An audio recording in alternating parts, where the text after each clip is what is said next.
Now that you're moved in, let me fill you with some important information about the apartment. Okay, I'm listening. Alright, first things first, rent is due on the first Monday of each month. I'm not actually going to be here on Thanksgiving, so you can pay me when I get back on December 15th. Oh yeah, the dog upstairs barks really loud in the morning, so you're probably not going to need an alarm clock. I leave for work at 8:30 a.m. in the morning, and I'm usually back at 6:30 p.m. in the evening. So if you need anything from me between 8:30 and 6:30, you can call my work number. I also work from Tuesdays to Saturday, and I'm off on Sunday and Monday. Oh right, the building's AC system was installed in the early 90s. It's quite old, and they actually only run it from April to October, so it's not really that great.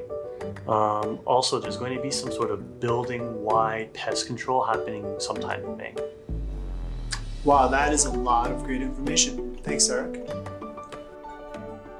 Thanks for watching. Subscribe, hit the bell, and we'll see you next time.